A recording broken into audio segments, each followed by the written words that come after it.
Hi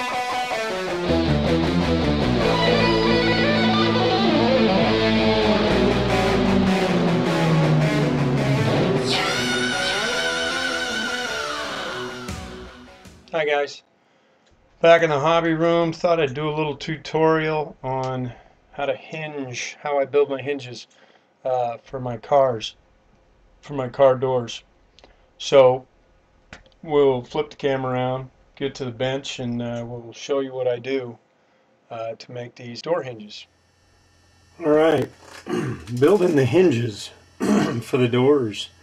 Here's a little how-to on how to get this done.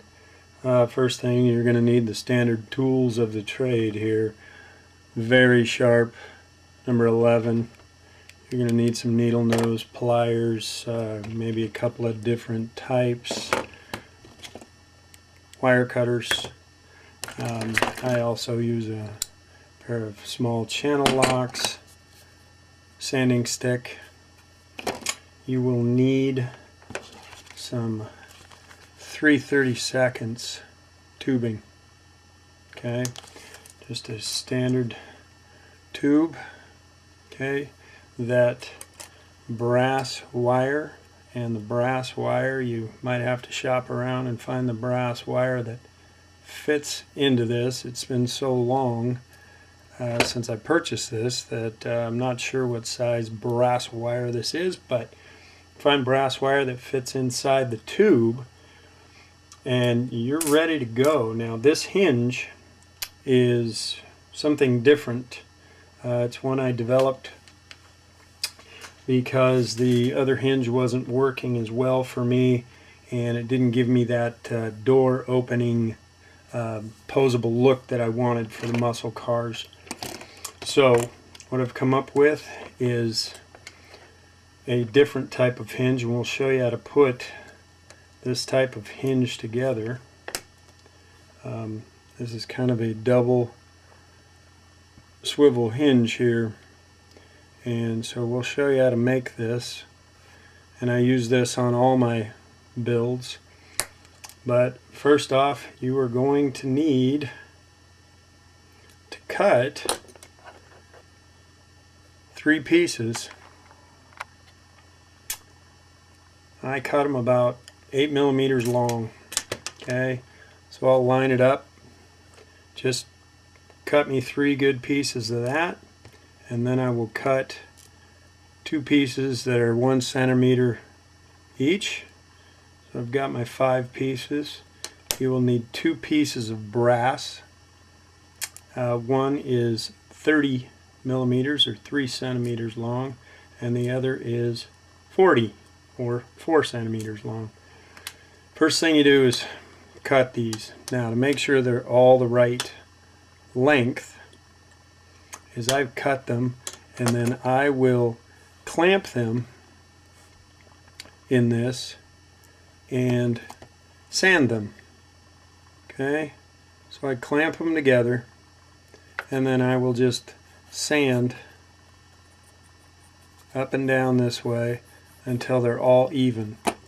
Then I will switch out the clamp this way and sand the other side this way until they're all the same length. And then you've got them all the same length. I've already sanded these. So once they're all the same length, now we can start building. So you're going to take your 3 centimeter brass, and all you're going to do is put that in about the center and just bend it so that each side has kind of got this horseshoe look to it. Okay, and you bend it up so it looks like that. Then you're going to take your needle nose, and at about 7 centimeters here, you're going to bend a 90-degree bend.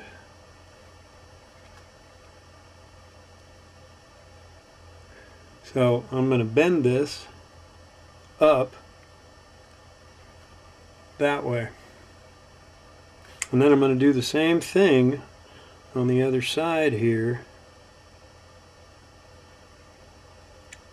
so that they meet.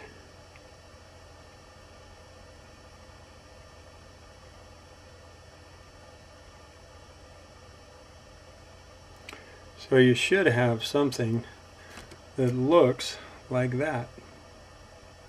Okay, see if I can get that in frame. So you notice that little gap. Well, we're going to take another piece here and we're going to pry this apart slightly and we're going to put it together. So now you've got the first part of the hinge, and this is where I take my channel locks and all I do,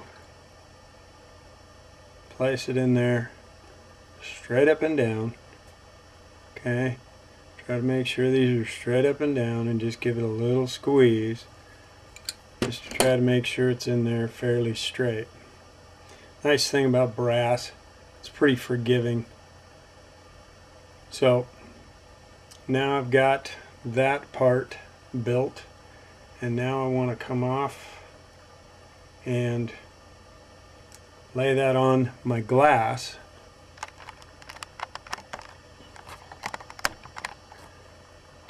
So this is on the glass here,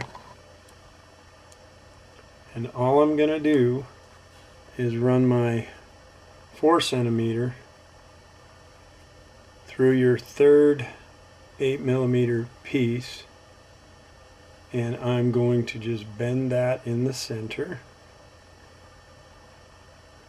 where you have another U shape here. Okay, and then I'm going to slide these onto it, bend it so it's a little more straight, and then you're going to set it right next to the first piece you made. So there's the hinge right there. Now we just have to glue this very carefully here. You're going to take some of that liquid and a brush, and you're going to just dab a little liquid glue right here in this joint, and make sure it stays straight.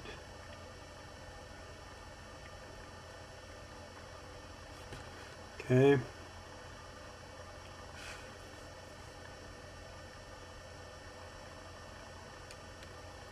And I usually am pretty liberal because this is a pretty important joint here. Once you have that glued, make sure it's flat against the glass. That's why I put it on glass, is so you make the hinge. And it's a pretty decent hinge. It's worked on all the cars I've had. It's got enough tension and enough strength to hold up the door. So you let those dry real good and do a, as soon as that's dry, you're going to do one more bend in this. That is usually where I take the rod here, and now I need to bend, put a bend right here in the middle of this. Okay, I need to just bend this right here. I need to bend this rod just slightly. Now this is a little tricky, but I put enough of a bend in it to where I know where it's at. So I can push both pieces down here around this rod.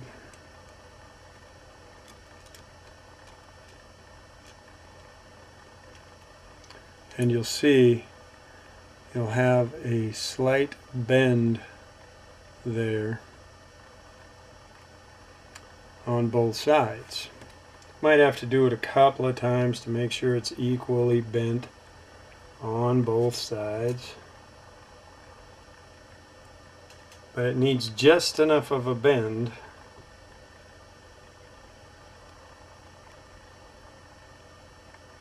for this hinge to work correctly.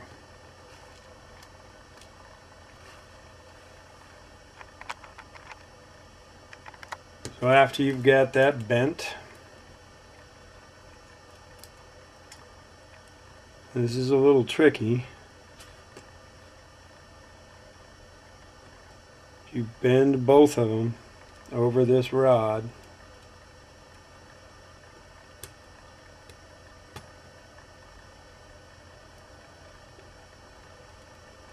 and that gives you a nice enough of a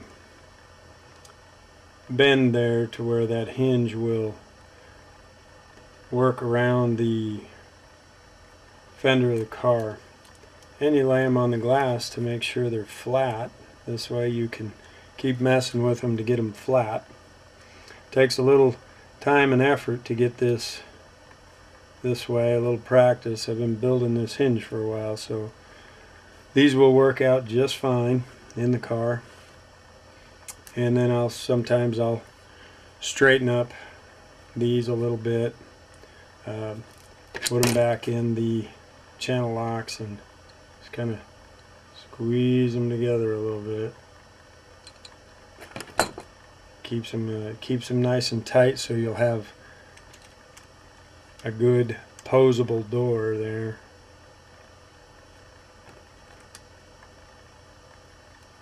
And you just make sure it lays flat against the glass. All pieces should lay flat on the glass.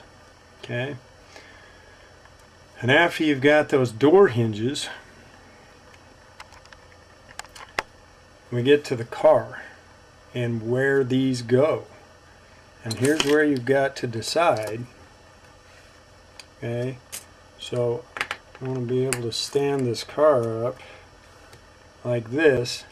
And okay, car's set up, laid flat, so now you can take the completed hinge and set it on the door, and it's going to look something like that. You want to play around with the placement a little bit. One thing is to make sure that these are offset a little bit right there, and that this is over the crease, the cut in the door. And once you've got it in position, you're going to want to take a little glue and just get that to hold down. Make sure you're in position, and then you're going to want to glue the door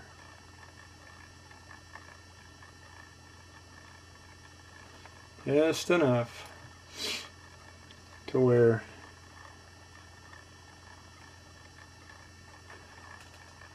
and now that should be tacked down.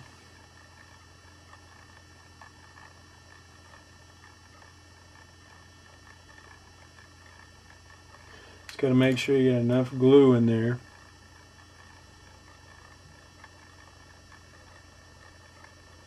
To where it melts it down good. I'll even take the back of a hobby knife and kind of push it down on the body a little bit, just to make sure that we're getting good contact. So The hinge is in place. It looks like it's still mobile. It's flat, so we back it out of there. We'll check the other side and see how that came out. So we've got both hinges in. Whoa, this one didn't tack down.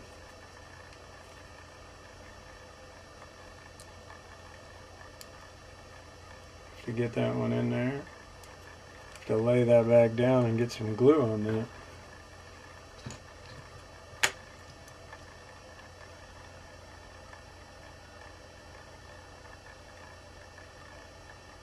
And there we go. Make sure that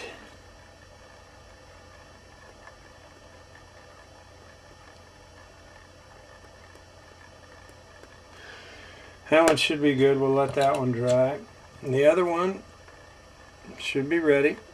We can take a peek at how it looks opening. So here it is. A little floppy because you don't have the jam in there, but when you're looking at it, that's the look I'm after right there. I like it to be inside the fender like that, be able to open fully, and then turn around and be able to close completely. So there it is. That's what she should look like. Both hinges are in. Now I just got to work on the door jambs and get this thing ready for some paint.